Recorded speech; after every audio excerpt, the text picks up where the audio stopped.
Hey everyone, welcome back. I'm your host, Sienna Leone, and today I'm so excited to say I'm joined by one of the stars of First Love, Hero finds Tiffin. Hi Hero, thank you for joining me. Hi Sienna, how you doing? I'm good. Hero, thank you so much again, and congratulations on First Love. Now that it's finally out, how are you feeling? I am good. I'm so excited for people to see it. I think I watched it like 4 or 5 times and kept pestering distributors and people for a link because I kept wanting to show it to like a different friend or whatever. I'm really proud of this, and I'm excited for people to see it. Yeah. Yeah, I mean, just in the last 2 days, I've watched it 3 times already. So to say I'm a fan is an understatement. You killed it. So now looking at this modern day love story, Hero, how would you explain Jim and Annie's love story in First Love? I would say it's pretty pure. It's pretty we focus quite solely on that and their relationship, and there's not too much character development of either one beforehand. I think their development is more so in terms of how their relationship develops each other and how they grow apart and together and how they influence each other. And I think that period of everyone's life is always so high stakes. You put so much pressure on yourself. It feels like the end of the world. Everything is the biggest deal. And I think just being able to just get through it and know, you still got your whole life ahead of you, and there's so much to live for. I mean, I don't want it. I've explained about as much as I can before I ruin the rest of the plot. So yeah, take that and we'll leave it there. Now, Hero, you star alongside Sydney Park, who again was an incredible actress in this, but also with iconic actress. I mean, Diane Kruger plays your mother in this film. So how was that experience working with Diane so closely? I feel like it was almost part of the reason I took the role in the first place. I'm such a big fan of Diane's work. I think she's incredible. Jeffrey Donovan as well, being my dad. Diane, my mum, Sydney Parker's the love interest across from me was almost enough reason to take a role in the first place, but I was kind of reluctant to do another romance movie. So I figured it was a lot of that, and then accompanied with a great script and AJ's belief in my ability to execute the role is kind of what drew me to it. But yeah, I mean, working with those guys it was a complete honor and a pleasure. I feel like I learned so much. Yeah, absolutely. Such a great cast list. But speaking about, like you said, this is another, love story that we'll see you in. I mean, I think I could speak for so many. We are all so obsessed with the After movies. So, Hero, do you think the After series has prepped you for this love story in First Love? 100%. 100%. I feel like it's prepped me for all the work I go on to do in any genre, any style of film, just because it was my first lead role.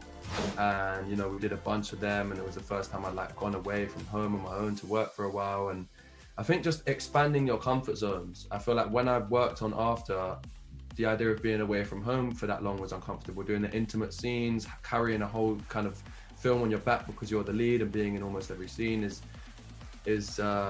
definitely like a challenge, and I feel like I was able to accept the role on First Love with so much more confidence because of everything After's given me.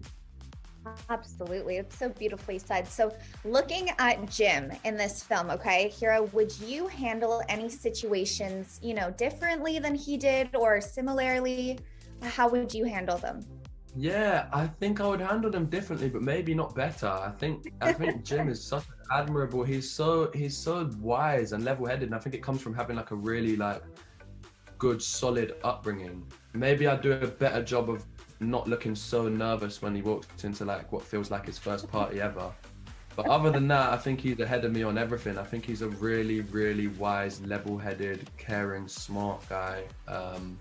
So yeah, not too much. He's I've taken a few leaves from his book, put it that way. Okay, now looking at your character Hardin and your character Jim, I mean, they're so different, right? So extremely different characters you play. So who would you say you relate more to in terms of your dating life, your dating choices, all of it?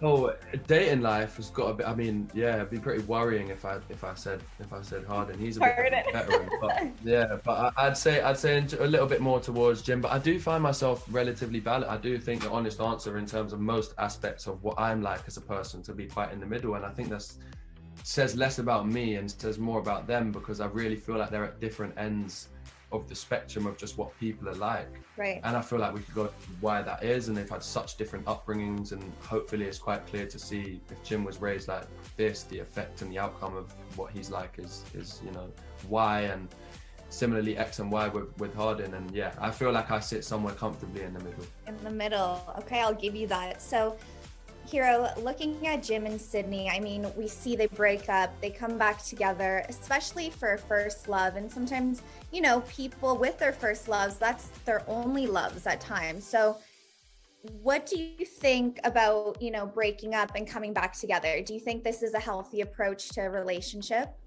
I feel like, and I completely respect your question, but I feel like it's kind of impossible to answer because it's so contextual. It would be so dumb to say never try again, like if you have a hiccup or a break. Right. But it's also dumb to tell everyone, if you had a good relationship, keep going back to it, because there's probably a reason you're asking this question in the first place. Right. So I think ultimately it's contextual, but I think talk to your friends who know your situation, talk to people, and you know, bounce back ideas, and just communication will solve a lot more than you think. So yeah, so fair. It's so different on every situation for everyone. But looking back, Hero, last question for me, but looking back on your first love, how would you describe that love?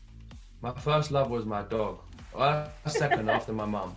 I'll talk about my dog. And I feel like when you have someone who's there for you and you're there for them, it feels like it allows you to be more of a person than you are, you know, more of a person than you are. And I feel like when you have that rock and someone to confide in, I remember reading that of Mice and Men and feeling like that's such a powerful message to have in that. And I know it's not related. Yeah. And the answer you were looking for, but you can completely, you know, the point is the same. And I think it's just so important to have a friend, a companion, a girlfriend, a dog, or whatever form they come in, just someone who could be there for you to hear your problems and to communicate with and bounce back off. And my dog couldn't talk, unfortunately, but we'd go on walks together, and you know, he was my rock in that way anyway. So well, shout out to our dogs being our first loves, because I think I agree with you there. Well, there we have it, Hero. I'm so excited for your fans to see you in first love. So thank you so much for your time today. My pleasure. Thank you, Sienna. You take care. Of course. Thank you. And everyone at home, make sure you guys are catching Hero Finds Tiffin in First Love, which is out in theaters and on demand June 17th. Thank you guys so much.